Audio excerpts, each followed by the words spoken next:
아버지, 저희가 결정한 게 있어요. 아버지를 다른 병원으로 옮기기로 했어요. 갑자기 무슨 소리야? 나는 여기가 좋은데 너희들이 무슨 권리로 나를 강제로 옮기려고 하느냐? 아버지는 해결 못 하세요. 그러니까 우리가 나서는 거잖아요. 이미 다른 병원에 자리를 마련해 놨어요. 자식! 정노인이 정미자의 병실 문 앞에서 부르지만 문은 열리지 않는다. 아버지, 가셔야 해요. 정민철이 재촉하며 정노인을 병원에서 끌어내는 순간 오늘의 사연을 들려드리기 전에 앞으로도 많은 사연을 여러분과 함께 하고 싶은 저에게 구독과 좋아요는 무료니까 한 번씩 눌러주세요. 사랑합니다. 경기도 외곽의 중형 요양병원, 이른 아침 6시 반이면 어김없이 복도에 울려 퍼지는 아침 방송 소리가 정노인의 하루를 깨웁니다. 84세의 나이에도 여전히 반듯한 잠자리 정리를 마치고 세면대 앞에서 면도를 하는 정노인의 모습은 마치 아직도 학교에 출근해야 하는 교감 선생님 같습니다. 아, 정 선생님 벌써 일어나셨네요. 같은 병실을 쓰는 기태 형님이 부스럭거리며 일어나자 정노인은 조용히 고개를 끄덕입니다. 평생을 원리 원칙대로 살아온 사람의 습관은 이곳에서도 변하지 않았습니다. 7시 정각 아침 식사, 오전 9시 재활치료, 오후 2시 낮잠, 저녁 6시 종교방송 시청까지 규칙적인 생활이 몸에 배어 있지만 그 반복되는 일상 속에서 정노인은 가끔 허전함을 느낍니다. 식당에서 죽을 떠먹으며 정노인은 창밖을 바라봅니다. 병원 마당에는 벚꽃이 흐드러지게 피어 있고 몇몇 입소자들이 휠체어를 타고 산책을 하고 있습니다. 전직 초등학교 교감으로서 늘 아이들을 돌보며 살았던 정노인에게 이제는 자신이 돌봄을 받는 신세가 된 현실이 때로는 서글프게 느껴집니다. 정 선생님, 오늘 뉴스 보면서 또 정치 얘기할까요? 기태 형님의 제안에 정노인은 미소를 지으며 고개를 끄덕입니다. 그나마 이 병동에서 유일한 즐거움이라면 기태 형님과 함께 TV 뉴스를 보면서 세상 돌아가는 이야기를 나누는 시간입니다. 두 사람은 서로 다른 정치적 견해를 가지고 있지만 그 때문에 오히려 대화가 더 흥미롭습니다. 오후 산책 시간, 정노인은 홀로 병원 뒤편 작은 정원을 걷고 있었습니다. 평소보다 조금 더 멀리 걸어가 보려던 참이었는데 벤치에 앉아 있는 한 여인의 모습이 눈에 들어왔습니다. 깔끔하게 정리된 회색 머리카락, 연한 분홍색 카디건을 입고 무릎에는 하늘색 담요를 정갈하게 덮고 있는 모습이 어딘지 모르게 품격 있어 보였습니다. 아, 안녕하세요. 여인이 먼저 인사를 건넸습니다. 정노인은 깜짝 놀라며 정중히 인사를 받았습니다. 안녕하십니까? 저는 3층 2호실에 있는 정노인입니다. 아, 그러시군요. 저는 정미자예요. 2층 7호실에 있어요. 벌써 한 달째 여기 있는데 처음 뵙네요. 정미자의 목소리는 나이에 비해 또렷하고 따뜻했습니다. 정노인은 그녀가 입술에 연한 분홍색 립스틱을 발라놓은 것을 보고 조금 놀랐습니다. 이 병원에서 화장을 하고 다니는 여성을 본 적이 없었기 때문입니다. 날씨가 참 좋네요. 벚꽃이 이렇게 예쁘게 피었는데 보러 나오시는 분들이 별로 없어서 아쉬워요. 정미자의 말에 정노인은 고개를 끄덕였습니다. 그러게 말입니다. 저도 가끔 이렇게 나와서 걷곤 하는데 혼자 보기에는 너무 아까운 풍경이죠. 두 사람은 자연스럽게 나란히 앉아 벚꽃을 바라보며 이야기를 나누었습니다. 정미자는 젊은 시절 초등학교에서 음악 선생님을 했다고 했고 정노인은 자신이 교감을 지냈다고 소개했습니다. 아, 그럼 선후배 사이네요. 저도 교직에 있었거든요. 정미자의 말에 정노인은 반가운 마음이 들었습니다. 오랜만에 자신의 과거를 이해할 수 있는 사람을 만난 것 같았습니다. 자식들은 어떠세요? 자주 오시나요? 정노인의 질문에 정미자는 잠시 침묵했다가 쓴웃음을 지었습니다. 아들 하나 있는데 바쁘다고 하네요. 명절에나 한 번씩 얼굴 비춰줘요. 정 선생님은 어떠세요? 저도 비슷합니다. 자식들이 3명 있는데 모두 서울에서 바쁘게 살고 있어요. 가끔 전화는 오지만 직접 오는 건 쉽지 않나 봅니다. 두 사람의 대화에는 서로의 처지를 이해하는 따뜻함이 있었습니다. 정노인은 정미자와 이야기를 나누면서 오랜만에 마음이 편안해지는 것을 느꼈습니다. 요즘은 노인도 연애하는 시대래요. 몰랐어요, 교감 선생님? 정미자의 갑작스러운 말에 정노인은 얼굴이 붉어졌습니다. 그런 말씀을. 농담이에요. 하지만 이 나이에도 사람은 사람이잖아요. 외롭다고 느끼는 건 자연스러운 거 아닐까요? 정노인은 정미자의 말을 곱씹어 보았습니다. 평생을 바르게 살아라라고 가르쳐왔던 자신에게 이런 이야기는 다소 당황스러웠지만 동시에 어딘지 모르게 마음을 끄는 구석이 있었습니다. 해가 질 무렵 두 사람은 각자의 병실로 돌아갔습니다. 정노인은 침대에 누워 오늘 만난 정미자를 생각해 보았습니다. 이 나이에 무슨. 하지만 저 사람은 참 정갈하고 따뜻하구먼. 벽에 걸린 아내의 사진을 바라보며 정노인은 복잡한 마음을 달래려 했습니다. 아내가 돌아가신 지 벌써 15년이나 흘렀지만 아직도 다른 여자와 이야기하는 것만으로도 죄책감이 들었습니다. 하지만 동시에 오랜만에 느끼는 설렘 같은 감정도 부인할 수 없었습니다. 정미자와의 첫 만남 이후 정노인의 일상에는 작은 변화가 생겼습니다. 매일 오후 2시 반 재활치료가 끝나면 어김없이 병원 뒤편 정원으로 향하는 발걸음이 전보다 가벼워졌습니다. 정미자 역시 같은 시간에 그곳에 나와 벤치에 앉아 있곤 했는데 이제는 두 사람이 나란히 앉아 이야기를 나누는 것이 자연스러운 일과가 되었습니다. 오늘은 립스틱 색이 다르시네요. 정노인의 말에 정미자는 수줍게 웃었습니다. 아, 눈치채셨네요. 어제 간호사가 화장품을 좀 가져다 줘서요. 이 나이에 무슨 화장이냐고 하시겠지만 그래도 사람 앞에 나설 때는 단정해야 한다고 생각해요. 아닙니다. 아주 어울리십니다. 품격이 있으세요. 정노인의 진심 어린 칭찬에 정미자의 뺨이 살짝 붉어졌습니다. 두 사람은 점점 서로에게 편안함을 느끼기 시작했고 대화의 주제도 단순한 안부에서 과거의 추억 그리고 현재의 마음까지 깊어져 갔습니다. 한편 서울 강남구의 한 사무실에서 정노인의 막내딸 정수연이 동료와 점심을 먹으며 이야기하고 있었습니다. 언니, 아버지 병원에 언제 마지막으로 갔어요? 한 달 전쯤? 요즘 너무 바빠서. 미안하긴 한데 전화로는 자주 드리고 있어요. 정수연은 문득 죄책감이 들었습니다. 아버지를 요양병원에 모신 지 이제 반년이 되어 가는데 정작 자신들은 각자의 일상에 쫓겨 아버지를 제대로 돌보지 못하고 있다는 생각이 들었습니다. 이번 주말에 한번 가봐야겠어요. 아버지 혼자 계시는데. 그 주 토요일 오후 정수연은 과일 바구니를 들고 병원을 찾았습니다. 간호사실에서 아버지의 안부를 묻고 병실로 향하려던 참에 복도 끝 창문으로 보이는 정원 풍경이 눈에 들어왔습니다. 벤치에 나란히 앉아 있는 두 사람의 모습. 한 명은 분명히 아버지였고 다른 한 명은 처음 보는 할머니였습니다. 그런데 두 사람이 손을 꼭 잡고 있는 모습을 본 정수연은 눈을 의심했습니다. 설마 아버지가?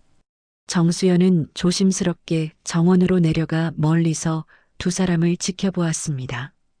아버지는 정미자에게 무언가를 정성스럽게 설명해 주고 있었고 정미자는 고개를 끄덕이며 웃고 있었습니다. 두 사람의 표정에는 편안함과 따뜻함이 가득했습니다. 아버지, 정수연이 다가가자 정노인은 깜짝 놀라며 손을 놓았습니다. 수연아, 언제 왔니? 미리 연락을 하지. 아버지, 이분은 누구세요?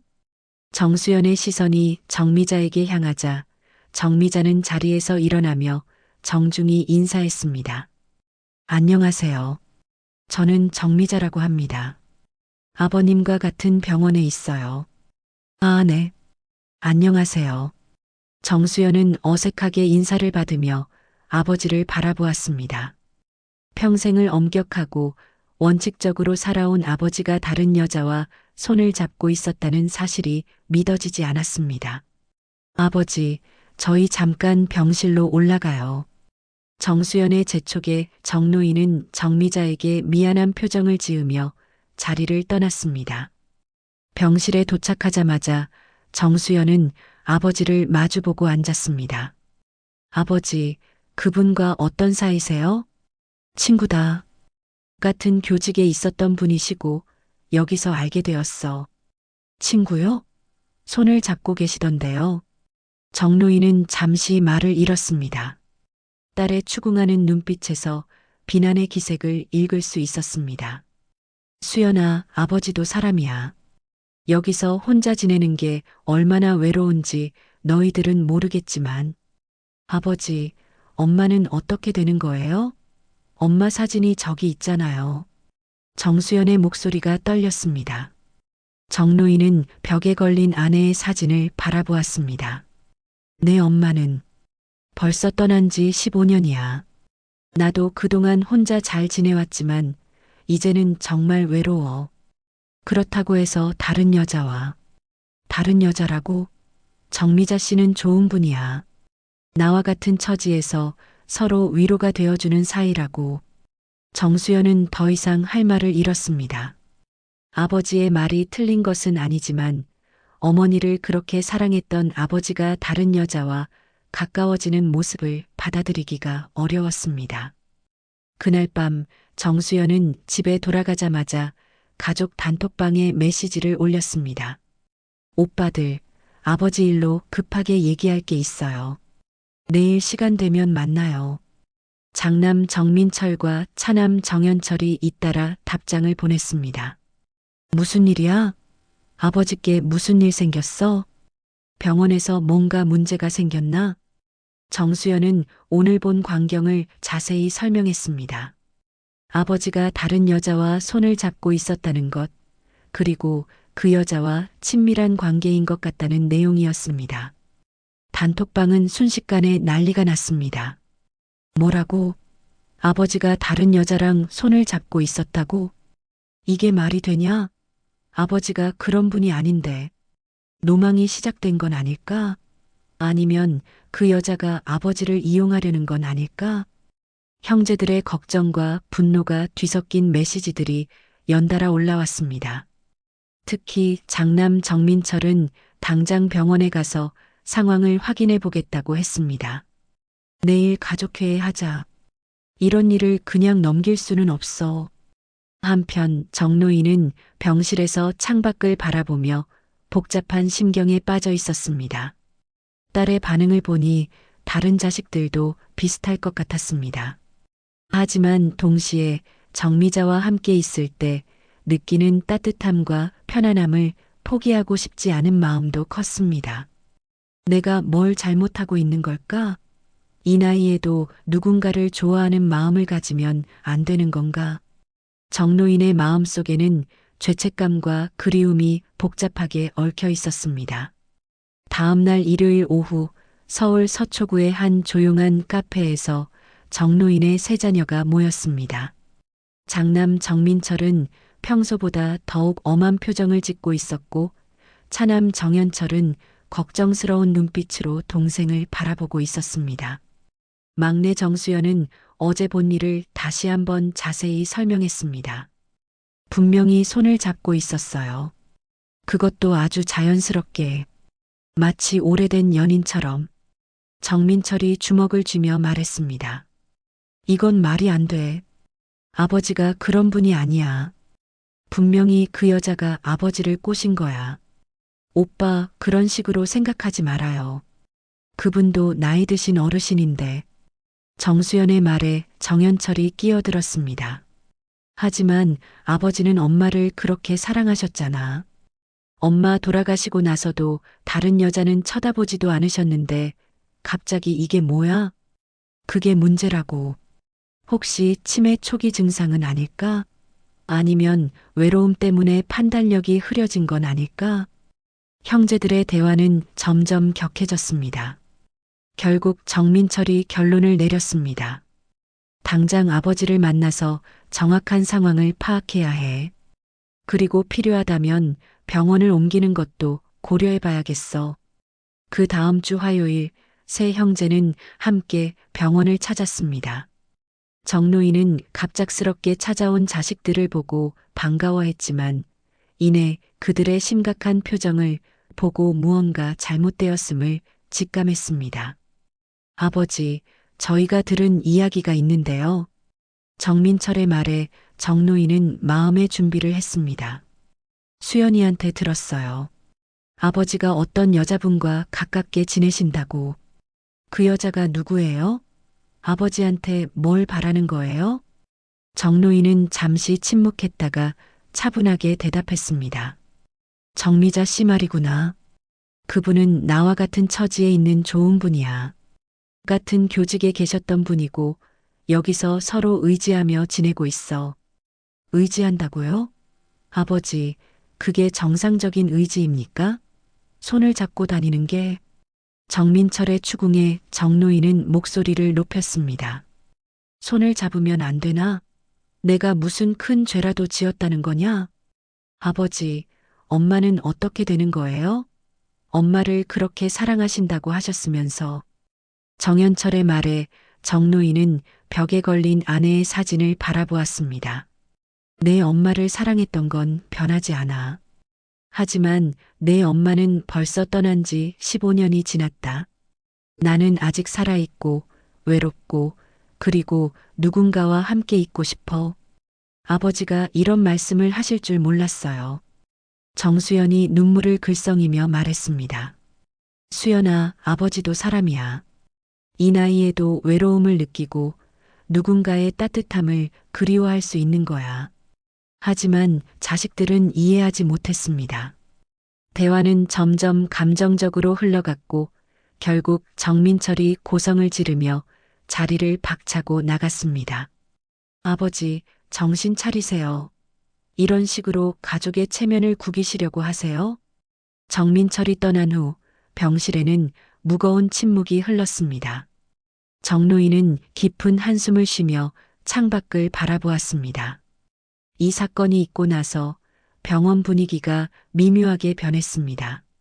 정수연이 간호사에게 아버지의 상황에 대해 문의했고 그 과정에서 정노인과 정미자의 관계가 병원 직원들 사이에 알려지게 되었습니다. 정 선생님, 가족분들이 걱정하고 계신다고 하던데요. 간호사가 조심스럽게 말을 꺼내자 정노인은 고개를 끄덕였습니다. 조금 오해가 있는 것 같습니다. 그런데 다른 입소자 가족분들도 좀 신경 쓰시는 것 같아서요. 혹시 정미자 어르신과의 만남을 조금 자제해 주실 수 있을까요? 이는 사실상 병원 측의 완곡한 제재 조치였습니다.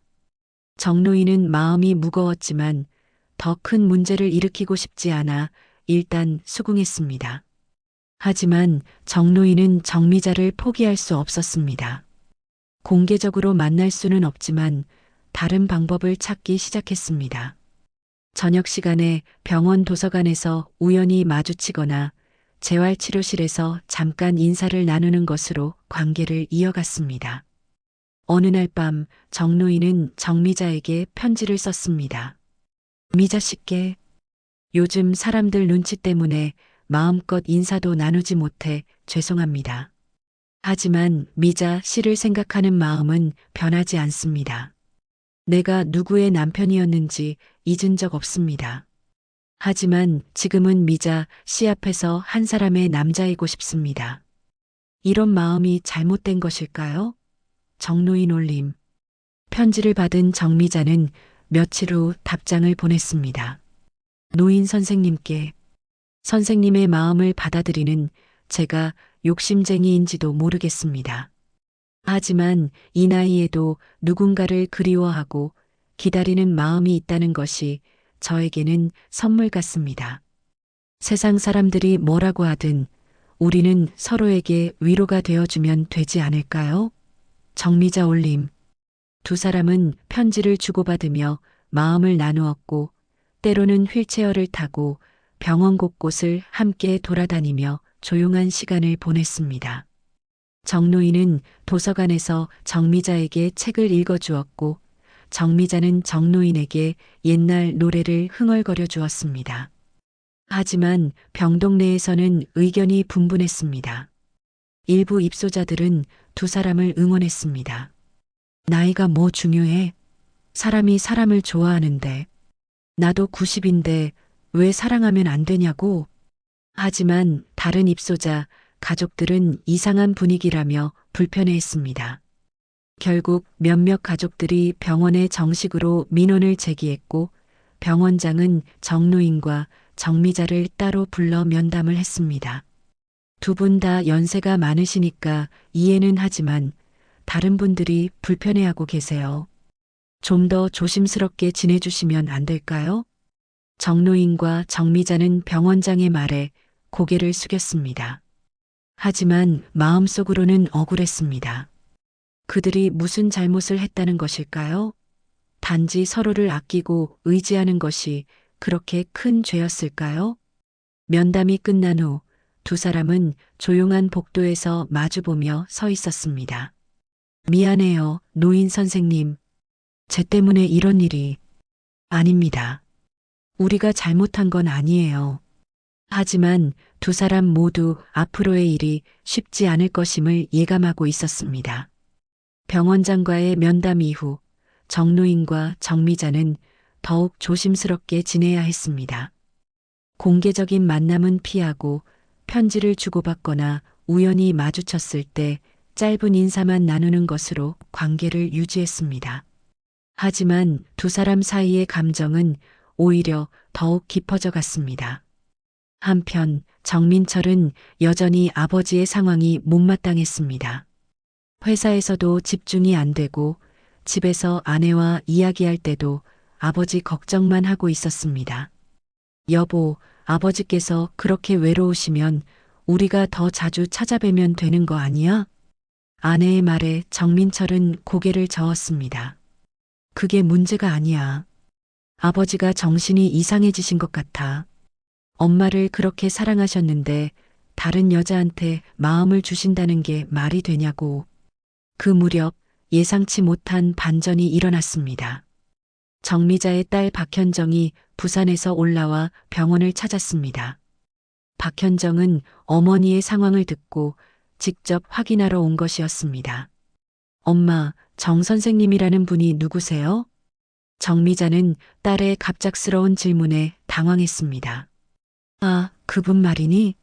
같은 병원에 계신 분이야. 옛날에 교직에 계셨던 분이고. 엄마, 솔직히 말씀해 주세요. 그분과 어떤 사이세요? 박현정의 추궁에 정미자는 더 이상 숨길 수 없다고 생각했습니다. 현정아, 엄마도 사람이야. 이 나이에도 외로움을 느끼고 누군가와 함께 있고 싶은 마음이 있어. 그런데 하필 그분이어야 해요? 다른 어르신들도 많잖아요. 다른 분들과는 달라. 정 선생님은 엄마가 젊었을 때 알던 분이야. 박현정은 깜짝 놀랐습니다. 젊었을 때요? 언제요? 정미자는 잠시 망설였다가 오래된 이야기를 꺼내기 시작했습니다. 30년 전쯤 엄마가 시골 분교에서 음악 선생님을 할 때가 있었어. 그때 정 선생님도 같은 지역에서 근무하셨거든. 그분은 교감이셨고 나는 평교사였지만 엄마 설마 그때 우리는 서로 마음이 있었어. 하지만 그분은 이미 결혼하신 상태였고, 나도 내 아버지와 약혼한 상태였지. 그래서 아무 일도 일어나지 않았어. 하지만 마음만은. 박현정은 어머니의 고백에 충격을 받았습니다. 어머니에게 그런 과거가 있었다는 것을 전혀 몰랐기 때문입니다. 그럼 지금은 그때의 감정이 다시 살아난 건가요? 아마도 그런 것 같아. 이렇게 다시 만나게 될 줄은 꿈에도 몰랐는데. 박현정은 복잡한 심정이었습니다. 어머니의 마음을 이해하면서도 동시에 이런 상황이 여러 문제를 일으킬 수 있다는 것도 알고 있었습니다. 며칠 후 박현정은 정노인의 가족들을 만나기로 결심했습니다. 정수연에게 연락해서 만남을 요청했고 정수연은 오빠들과 함께 박현정을 만났습니다. 안녕하세요. 저는 정미자 어머니의 딸 박현정입니다. 정민철과 정연철, 정수연은 정미자의 딸을 처음 만나는 것이었습니다. 어머니로부터 들은 이야기가 있어서 찾아뵙게 되었습니다. 박현정은 조심스럽게 말을 꺼냈습니다. 사실 저희 어머니와 정노인 어르신은 처음 만난 사이가 아니에요. 무슨 말씀이세요? 정수연이 놀라며 물었습니다. 박현정은 어머니에게서 들은 이야기를 차근차근 설명했습니다. 30년 전 두 사람이 같은 지역에서 교직 생활을 했던 것, 그리고 그때 서로에게 마음이 있었다는 것까지. 그럼 우리 아버지가 결혼하신 상태에서 다른 여자를 좋아했다는 말씀이세요? 정민철의 목소리가 떨렸습니다. 제가 들은 바로는 실제로 무슨 일이 일어난 건 아니에요. 하지만 서로 마음이 있었던 건 사실인 것 같아요. 이게 말이 됩니까? 아버지가 엄마를 배신했다는 거잖아요. 정연철이 분노했습니다. 아니에요. 제가 잘못 말한 것 같네요. 두 분 다 마음만 있었을 뿐 실제로는 아무 일도 없었어요. 다만 지금 이렇게 다시 만나게 되면서 박현정의 설명에도 불구하고 정노인의 자녀들은 충격에서 벗어날 수 없었습니다. 아버지가 어머니와의 결혼 생활 중에 다른 여자에게 마음이 있었다는 사실 자체가 받아들이기 어려웠습니다. 혹시 그때의 편지나 증거 같은 게 있나요? 정수연이 조심스럽게 물었습니다. 어머니가 몇 통의 편지를 간직하고 계세요. 업무상 주고받은 편지들인데 그 사이사이에 개인적인 감정이 드러나는 부분들이 있어요. 이 소식은 곧 병동 안에서도 퍼지기 시작했습니다. 누군가가 박현정이 병원에 왔다는 것을 보고 간호사들 사이에서 소문이 나기 시작한 것입니다.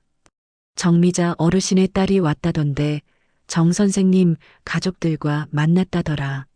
무슨 이야기를 했을까? 혹시 둘 사이에 예전부터 뭔가 있었던 건 아닐까? 소문은 점점 과장되어 퍼져나갔습니다. 단순한 요양병원 로맨스가 아니라 젊은 시절의 불륜 관계가 재현된 것 아니냐는 이야기까지 나오기 시작했습니다. 정노인은 이런 소문들을 듣고 깊은 좌절감에 빠졌습니다.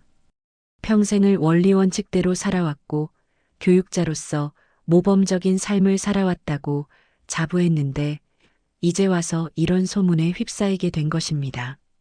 내가 이 나이에 이런 소리를 들을 줄이야. 정노인은 병실에 틀어박혀 나오지 않았습니다.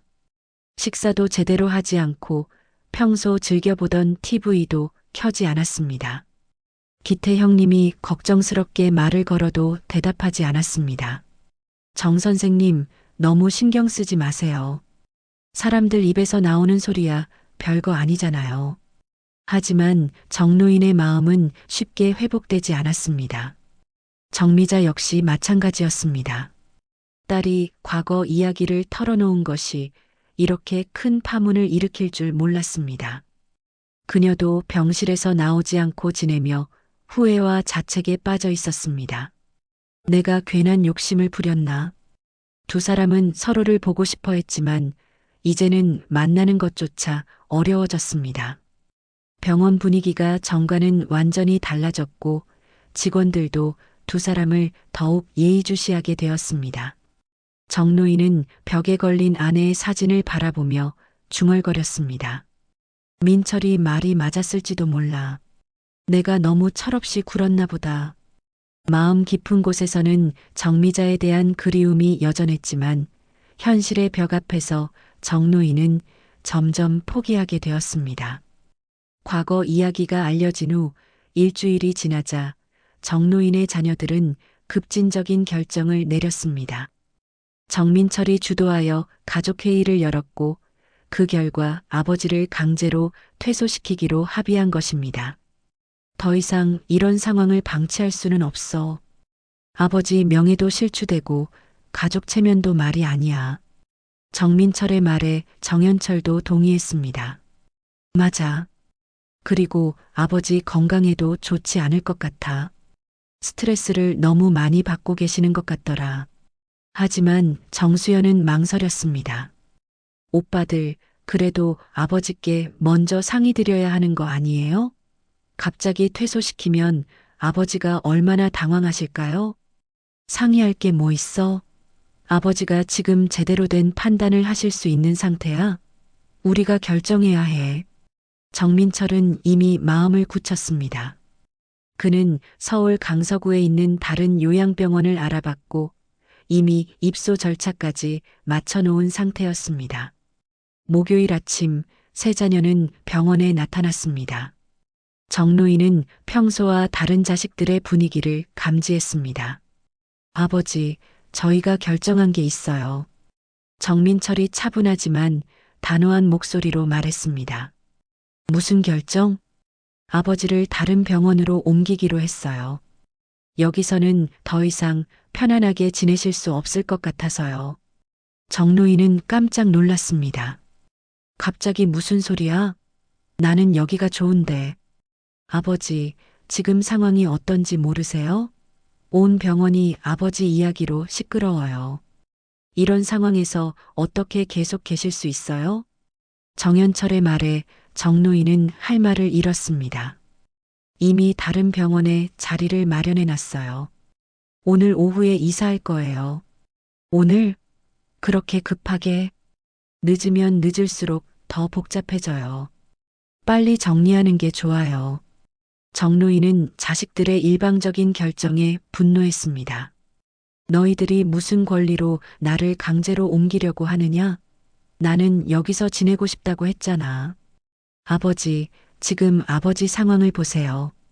며칠째 병실에 틀어박혀서 제대로 식사도 안 하시고 사람들 시선 때문에 스트레스 받으시는 거 다 보여요. 정수연이 걱정스럽게 말했지만 정노인은 받아들이지 않았습니다. 그건 내 문제야. 내가 알아서 해결할 거야. 아버지는 해결 못 하세요. 그러니까 우리가 나서는 거잖아요. 결국 정노인은 자식들의 강압에 못 이겨 짐을 싸야 했습니다. 50년 넘게 모아온 책들과 아내의 사진, 그리고 정미자에게서 받은 편지들까지 모두 상자에 담았습니다. 이삿날 오후 정노인이 가장 두려워했던 순간이 왔습니다. 정미자와 마지막 인사를 나누고 싶었지만 그녀는 병실에서 나오지 않았습니다. 정노인은 정미자의 병실 앞에서 한참을 서 있었지만 문은 열리지 않았습니다. 문 앞에는 입원 연장 불가라는 안내문이 붙어 있었습니다. 병원 측에서 불필요한 갈등을 피하기 위해 정미자에게도 퇴소를 유도한 것이었습니다. 미자 씨. 정노인은 문 앞에서 작은 목소리로 불러봤지만 아무 대답이 없었습니다. 사실 정미자는 문 너머에서 정노인의 목소리를 듣고 있었지만 차마 나갈 용기가 없었습니다. 눈물만 흘릴 뿐이었습니다. 아버지, 가셔야 해요. 정민철이 재촉하자 정노인은 마지못해 발걸음을 돌렸습니다. 병원을 떠나는 차 안에서 정노인은 뒤돌아보지 않았습니다. 뒤돌아보면 눈물이 날 것 같았기 때문입니다. 새로운 병원이 아니라 정노인은 임시로 장남 정민철의 집에 들어가게 되었습니다. 정민철은 아버지를 직접 돌보겠다고 했지만 실상은 감시에 가까웠습니다.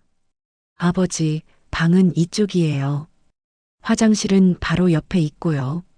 정민철의 집은 깔끔하고 현대적이었지만 정노인에게는 감옥 같았습니다. 모든 것이 정해진 시간에 이루어졌습니다. 아침 7시 기상, 8시 아침 식사, 오전 10시 혈압 측정, 오후 2시 점심 식사, 저녁 6시 저녁 식사, 밤 9시 취침. 외출은 금지되었습니다. 정민철의 말로는 안전을 위해서라고 했지만 정노인은 자신이 죄수가 된 기분이었습니다. 아버지, 약 드실 시간이에요. 며느리가 가져온 약을 보며 정노인은 한숨을 쉬었습니다. 혈압약, 당뇨약, 수면제까지 예전보다 약의 종류가 늘어났습니다. 이 약은 뭐죠? 수면제예요. 요즘 밤에 잠을 잘 못 주무신다고 해서 정노인은 자신도 모르게 밤에 정미자를 찾아 헤맨다는 이야기를 들었습니다. 며느리의 말로는 한밤중에 일어나서 미자, 시를 부르며 집안을 돌아다닌다는 것이었습니다. 거실에는 CCTV가 설치되어 있었습니다. 아버지 안전을 위해서예요. 혹시 넘어지시거나 하면 바로 알 수 있잖아요. 하지만 정노인은 자신의 모든 행동이 감시당하고 있다는 느낌에서 벗어날 수 없었습니다. 식사 시간도 정해져 있었습니다. 혈당 관리를 위해 정확한 시간에 정해진 양의 음식만 먹어야 했습니다. 간식도 금지되었고 외부 음식은 일체 들여올 수 없었습니다. 감옥이 따로 없구나. 정노인이 중얼거리자 정민철이 들었습니다. 아버지, 그런 말씀하지 마세요. 우리가 아버지를 지켜야 하잖아요. 이제 혼자서는 못 사시니까. 내가 언제 혼자 못 산다고 했나? 아버지, 요양병원에서 일어난 일들 보세요. 제대로 된 판단을 못 하시잖아요. 정민철의 말에 정노인은 더 이상 반박할 기력도 없었습니다. 밤이 되면 정노인은 벽에 걸린 아내의 사진을 바라보며 중얼거렸습니다. 나는 뭘 그렇게 잘못한 걸까? 미자 씨를 좋아한 게 그렇게 큰 죄였나? 아내의 사진은 아무 대답도 해주지 않았습니다. 정노인은 정미자가 지금 어디서 무엇을 하고 있는지 궁금했습니다. 그녀도 자신처럼 외롭고 힘든 시간을 보내고 있을까요? 아니면 자신을 원망하고 있을까요? 미자 씨. 정노인은 작은 목소리로 그녀의 이름을 불러봤지만 아무도 들을 수 없는 혼잣말일 뿐이었습니다. 창밖으로 보이는 밤하늘의 별들이 유독 외로워 보였습니다. 정노인은 이제 자신의 인생이 끝나가고 있다는 것을 느꼈습니다. 사랑도 자유도 존엄도 모두 빼앗긴 채로 정민철의 집에서 지낸 지 한 달이 지나자 정노인의 상태는 더욱 악화되었습니다. 밤에 잠을 이루지 못하고 정미자의 이름을 부르며 집안을 돌아다니는 일이 잦아졌습니다. 며느리는 이런 정노인의 모습을 보며 걱정이 늘어갔습니다. 여보, 아버지가 자꾸 밤에 일어나서 미자 씨를 찾으세요. 이러다가 넘어지시기라도 하면 어떡하죠? 정민철도 아버지의 모습이 안쓰러웠지만 여전히 정미자와의 관계는 용납할 수 없다는 생각이었습니다. 수면제를 더 늘려야겠어. 이런 식으로는 안 되겠다. 한편 정노인은 매일 아침 일어나면서 정미자가 꿈속에 나타났던 것을 기억하려 애썼습니다. 꿈에서라도 그녀를 만날 수 있다는 것이 유일한 위안이었습니다. 미자 씨는 지금 어디서 뭘 하고 계실까? 정노인은 홀로 중얼거리며 창밖을 바라보았습니다. 가을이 깊어가고 있었고 나뭇잎들이 하나둘 떨어지고 있었습니다. 어느 날 밤 정노인은 더 이상 참을 수 없다는 생각이 들었습니다. 가족들이 모두 잠든 틈을 타서 조용히 방에서 나와 현관 쪽으로 향했습니다. 하지만 현관문은 이중으로 잠겨 있었고 보안 시스템까지 작동하고 있었습니다. 이런, 정노인은 좌절했습니다. 자신이 진짜 감옥에 갇힌 죄수 신세라는 것을 다시 한번 깨달았습니다. 다음 날 정민철은 아버지가 밤에 외출을 시도했다는 것을 CCTV를 통해 알게 되었습니다. 아버지, 어디 가려고 하셨어요? 미자 씨를 만나러. 아직도 그 생각을 못 버리시는 거예요? 아버지, 정신 좀 차리세요. 정노인은 아들의 꾸중에 더 이상 반박하지 않았습니다. 하지만 마음속으로는 계획을 세우고 있었습니다. 며칠 후 정노인은 며느리가 장을 보러 나간 틈을 타서 행동에 옮겼습니다. 정민철은 회사에 나간 상태였고 집에는 정노인 혼자 있었습니다. 평소보다 일찍 문이 열리는 소리를 들은 정노인은 기회라고 생각했습니다. 며느리가 깜빡하고 현관문을 완전히 잠그지 않은 것입니다. 정노인은 조심스럽게 외투를 입고 신발을 신었습니다. 손에는 병원에서 정미자가 준 하늘색 손수건을 꼭 쥐고 있었습니다. 집에서 나온 정노인은 버스 정류장까지 천천히 걸어갔습니다. 오랜만에 느끼는 자유로운 공기가 상쾌했습니다. 하지만 동시에 어지러움도 느꼈습니다. 몸이 예전 같지 않다는 것을 실감했습니다. 버스를 타고 예전 병원으로 향했습니다. 정미자를 찾아야 한다는 일념뿐이었습니다. 하지만 병원에 도착해서 확인해 보니 정미자는 이미 퇴소한 상태였습니다. 어르신, 정미자 할머니요? 한 달 전에 나가셨어요. 간호사의 말에 정노인은 막막했습니다. 어디로 가셨는지 아세요? 죄송해요. 그런 정보는 알려드릴 수 없어요. 정노인은 병원 로비에 앉아 한참을 생각했습니다. 정미자를 어떻게 찾을 수 있을까? 그때 청소를 하던 미화원 아주머니가 다가왔습니다. 어르신, 혹시 정미자 할머니 찾으세요? 네, 아세요? 제가 들은 바로는 수원 쪽 노인 주거시설로 가셨다고 하던데요. 정확한 곳은 모르지만 정노인은 희망을 품었습니다. 수원이라는 단서라도 얻었으니까요. 하지만 수원이 얼마나 큰 곳인지 그리고 노인 주거시설이 얼마나 많은지를 생각하니 막막했습니다. 게다가 몸도 점점 힘들어지고 있었습니다. 정노인은 병원 근처 공중전화를 찾아 전화번호 안내를 받았습니다. 수원 지역의 노인 주거시설들을 하나씩 전화해 보기 시작했습니다. 안녕하세요. 정미자라는 분이 계신지 문의드리고 싶은데요. 첫 번째, 두 번째, 세 번째. 계속해서 같은 대답이 돌아왔습니다. 그런 분은 계시지 않습니다. 정노인은 지쳐갔지만 포기하지 않았습니다. 7번째 전화에서 드디어 원하는 답을 들었습니다. 네, 정미자 어르신 계세요. 면회 오시는 건가요? 정노인의 심장이 두근거렸습니다. 네, 어떻게 가면 될까요? 주소를 받아 적고 정노인은 다시 버스를 타고 수원으로 향했습니다. 몸은 힘들었지만 마음은 설레었습니다. 드디어 정미자를 만날 수 있다는 기대감에 피로도 잊었습니다. 수원의 노인 주거시설에 도착한 정노인은 떨리는 마음으로 인터폰을 눌렀습니다. 안녕하세요. 정미자 어르신을 찾아왔는데요. 잠깐만요. 확인해 보겠습니다. 한참을 기다린 후 문이 열렸습니다. 그리고 정미자가 나타났습니다. 예전보다 훨씬 야윈 모습이었지만 여전히 그녀였습니다. 노인 선생님. 정미자는 정노인을 보자마자 눈물을 흘렸습니다.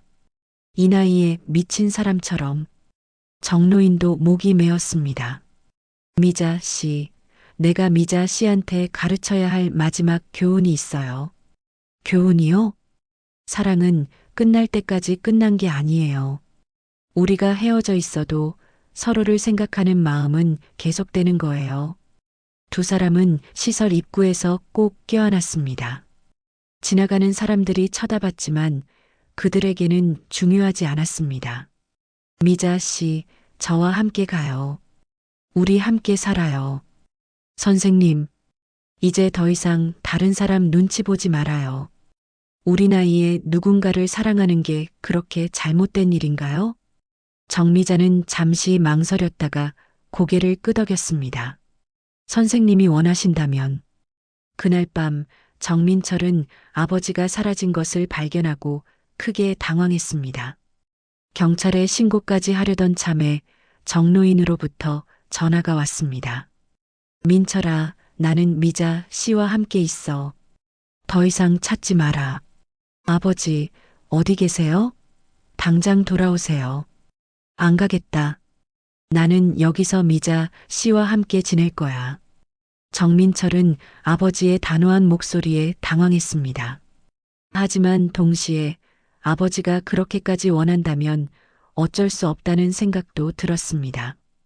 정노인과 정미자는 그날부터 수원의 작은 노인 주거시설에서 함께 지내기 시작했습니다. 비록 좁은 공간이었지만 두 사람에게는 궁전 같았습니다. 서로를 사랑하는 사람과 함께 있다는 것만으로도 충분히 행복했습니다. 정민철의 집에서 지낸 지 2달이 지났을 무렵 정노인의 몸에 이상 신호가 나타나기 시작했습니다. 식욕이 급격히 떨어지고 평소보다 많이 졸리워했으며 간헐적으로 호흡곤란을 겪었습니다. 며느리가 걱정되어 병원에 데려갔더니 의사는 심각한 표정을 지었습니다. 심장 기능이 많이 약해졌네요. 그리고 폐에도 물이 찼고 정밀 검사를 해봐야겠지만 상당히 좋지 않은 상태입니다. 검사 결과는 예상보다 더 심각했습니다.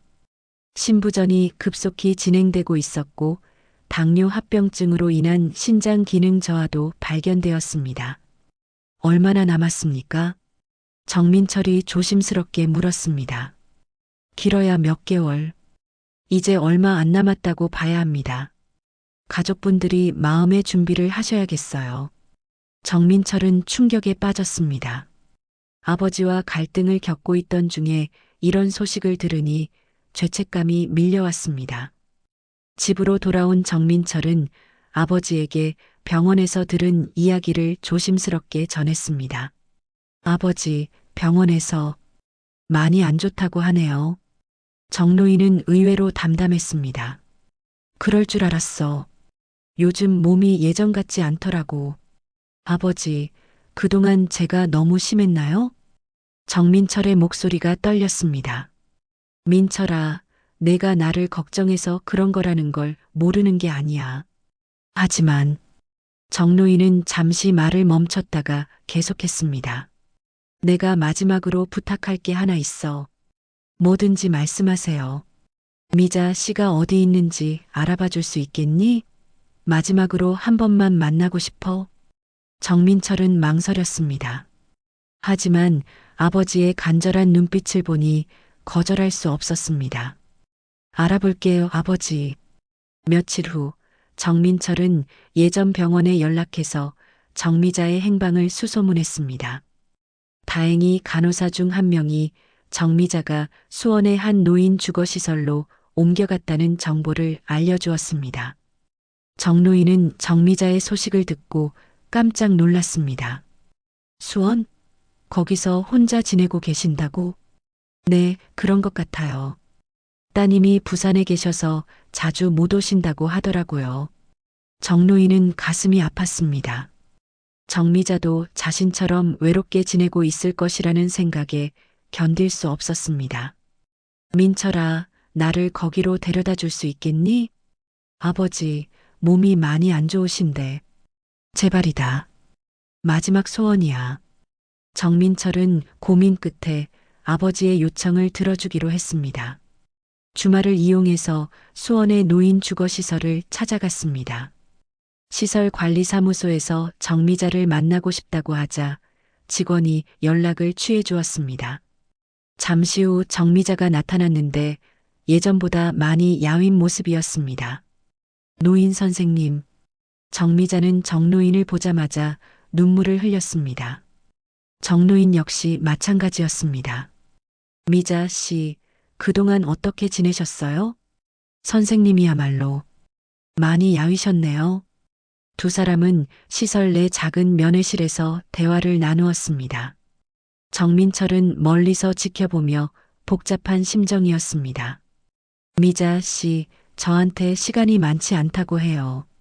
정노인의 말에 정미자는 더욱 슬퍼했습니다. 그런 말씀하지 마세요. 미자 씨, 제가 미자 씨한테 가르쳐 드릴 마지막 교훈이 있어요. 교훈이요? 사랑은 끝날 때까지 끝난 게 아니라는 거예요. 우리가 비록 헤어져 있지만 서로를 생각하는 마음은 변하지 않잖아요. 정미자는 고개를 끄덕이며 눈물을 닦았습니다. 선생님, 저도 매일 선생님을 생각했어요. 여기서 혼자 지내면서도. 미자 씨, 저와 함께 지내실 생각은 없으세요? 갑작스러운 정노인의 제안에 정미자는 놀랐습니다. 함께요? 제가 얼마 못 살 것 같아요. 마지막 시간만이라도 미자 씨와 함께 보내고 싶어요. 정미자는 잠시 망설였다가 대답했습니다. 선생님이 원하신다면. 정민철은 두 사람의 대화를 듣고 깊은 생각에 빠졌습니다. 처음에는 반대하려고 했지만 아버지의 마지막 소원을 거절할 수는 없었습니다. 아버지, 정말 그렇게 하고 싶으세요? 그래, 민철아. 이게 아버지의 마지막 부탁이야. 결국 정민철은 수원에 있는 작은 요양원을 알아봤습니다. 개인실 2개가 붙어 있는 곳이었는데 두 사람이 함께 지내기에 적당했습니다. 정노인은 자신의 연금 일부를 써서 독립적으로 생활하기로 했습니다. 더 이상 자식들에게 의존하고 싶지 않았습니다. 새로운 요양원에 정착한 후 정노인과 정미자는 마치 신혼부부처럼 서로를 돌보며 지냈습니다. 정노인은 정미자에게 책을 읽어주었고 정미자는 정노인에게 노래를 불러주었습니다. 미자 씨, 행복하세요? 네, 선생님. 이렇게 함께 있을 수 있어서 행복해요. 하지만 정노인의 건강은 날로 악화되었습니다. 호흡이 가빠지고 식사량도 현저히 줄어들었습니다. 어느 날 밤 정노인은 정미자의 손을 잡고 조용히 말했습니다. 미자 씨, 제가 먼저 떠나게 될 것 같아요. 그런 말씀하지 마세요. 미자 씨, 저와 함께 해줘서 고마워요. 마지막에 이렇게 사랑을 느낄 수 있어서 정말 행복했어요. 정노인은 정미자와 함께 손을 잡고 앉아 자신의 인생을 회고했습니다. 민철이한테는 미안하지만 나는 사람으로 죽고 싶어요. 아버지로만 살다 가지 않겠소. 정미자는 정노인의 말을 들으며 눈물을 흘렸습니다. 그녀는 정노인이 마지막까지 한 사람의 인간으로서 존엄을 지키려고 한다는 것을 이해했습니다. 선생님, 저도 선생님과 함께 할 수 있어서 감사했어요. 이 나이에 이런 사랑을 느낄 수 있다는 걸 꿈에도 못 생각했어요. 두 사람은 서로의 손을 꼭 잡고 조용한 시간을 보냈습니다. 밖으로는 가을비가 내리고 있었지만 그들의 마음은 따뜻했습니다. 정노인과 정미자가 함께 지낸 지 2달이 지났을 무렵 정노인의 건강은 급격히 악화되었습니다. 의사는 심장 기능이 현저히 떨어졌고 이제 시간 문제라고 했습니다. 정미자는 밤낮으로 정노인 곁을 지켰고 정노인 역시 그녀의 손을 놓지 않으려 했습니다. 미자 씨, 고마워요. 마지막에 이렇게 함께 할 수 있어서. 정노인의 목소리는 날로 약해졌지만 눈빛만은 여전히 따뜻했습니다. 선생님, 그런 말씀하지 마세요. 더 오래 함께 있어야죠. 하지만 두 사람 모두 시간이 얼마 남지 않았다는 것을 알고 있었습니다. 어느 날 아침 정노인은 정미자에게 부탁했습니다. 미자 씨, 내가 마지막으로 하고 싶은 일이 있어요. 무엇이든 말씀하세요. 우리 사진을 한 장 찍고 싶어요. 그리고 민철이한테 편지를 쓰고 싶어요. 정미자는 간호사에게 부탁해서 작은 디지털 카메라를 빌렸습니다. 요양원 뒤편 작은 정원에서 벤치에 나란히 앉은 두 사람의 모습을 담았습니다. 정노인은 비록 많이 야위었지만 웃고 있었고 정미자 역시 행복한 표정이었습니다. 이 사진을 민철이한테 주세요. 그리고 이 편지도. 정노인은 떨리는 손으로 편지를 썼습니다. 민철아, 아버지가 너희들에게 마지막으로 하고 싶은 말이 있다. 나는 너희 어머니를 평생 사랑했다. 그 마음은 지금도 변하지 않는다. 하지만 정미자 씨도 사랑했다. 이 두 가지 감정이 서로 모순되지 않는다는 걸 너희들이 이해해 주었으면 한다. 인생 후반전에도 사람이 사람을 사랑할 수 있다는 걸 믿어달라. 그게 아버지의 마지막 바람이다. 편지를 다 쓴 정노인은 사진 뒷면에도 짧은 글을 남겼습니다. 사랑은 나이를 묻지 않는다. 정노인, 정미자 함께. 인생의 마지막 선물. 사흘 후 정노인은 정미자의 손을 잡고 조용히 눈을 감았습니다. 마지막 순간까지 그는 미소를 잃지 않았습니다. 정민철은 아버지의 부고 소식을 듣고 수원으로 달려왔습니다. 정미자는 정노인 곁에서 조용히 울고 있었습니다. 정미자 어르신. 정민철은 처음으로 정미자에게 정중하게 인사했습니다. 아버지가 마지막에 행복하셨나요? 네. 정말 행복해 하셨어요. 정미자는 정노인이 남긴 편지와 사진을 정민철에게 건넸습니다. 정민철은 편지를 읽으며 눈물을 흘렸습니다. 정미자 어르신, 죄송합니다. 그동안 제가 너무 심했어요. 아니에요. 아드님이 아버지를 걱정해서 그런 거라는 걸 알아요. 장례식 준비를 하면서 정민철은 고민에 빠졌습니다. 아버지가 마지막에 남긴 말을 어떻게 받아들여야 할지, 그리고 정미자를 어떻게 대해야 할지 혼란스러웠습니다. 장례식 당일 많은 사람들이 찾아왔습니다. 정노인의 제자들, 동료 교사들, 그리고 요양병원에서 알게 된 사람들까지. 특히 눈에 띄는 것은 빈소에 놓인 작은 액자였습니다. 병동 산책로에서 찍힌 사진, 정노인과 정미자가 함께 웃고 있는 모습이었습니다. 처음에는 그 사진을 빼려던 정민철이었지만 결국 그대로 두기로 했습니다. 아버지의 마지막 뜻을 존중하기로 한 것입니다. 조문객들 중에는 사진을 보고 수군거리는 사람들도 있었습니다. 저 할머니가 정 선생님과 함께 지내던 분이구나. 이 나이에도 저런 일이 있을 수 있구나. 하지만 대부분의 사람들은 이해하는 반응이었습니다. 특히 같은 연배의 어르신들은 오히려 부러워하는 눈빛이었습니다. 부럽다. 마지막까지 사랑하는 사람과 함께 할 수 있어서. 우리도 나이 들어서 외로운데 저런 분이 있으면 얼마나 좋을까? 빈소에서 정수연이 정미자에게 다가왔습니다. 어머니, 아버지가 마지막에 뭐라고 하셨어요? 마지막까지 가족들을 걱정하셨어요. 특히 민철 아드님이 자신을 용서해 주었으면 좋겠다고 하시더라고요. 정수연은 정미자의 말을 듣고 마음이 아팠습니다. 아버지가 마지막까지도 자식들의 용서를 구하며 돌아가셨다는 것이 안타까웠습니다. 장례식이 끝난 후 정민철은 정미자를 찾아가 이야기했습니다. 정미자 어머니, 아버지가 어머니한테 잘해주셔서 감사합니다. 정민철이 처음으로 정미자를 어머니라고 불렀습니다. 그리고 죄송합니다. 제가 아버지의 마음을 이해하지 못했어요. 괜찮아요. 이제 와서 그런 말씀하지 마세요. 어머니는 앞으로 어떻게 하실 건가요? 글쎄요. 아직 생각해보지 못했어요. 정민철은 잠시 망설였다가 말했습니다. 혹시 괜찮으시다면 저희가 가끔 안부 여쭤봐도 될까요?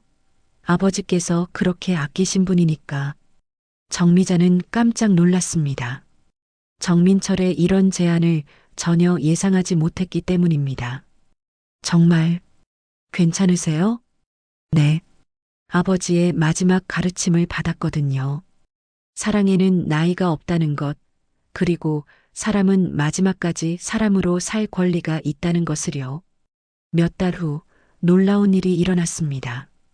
요양병원 출신 입소자들이 함께 만든 황혼 연극 동아리에서 정노인과 정미자의 사랑 이야기라는 작품을 발표한 것입니다.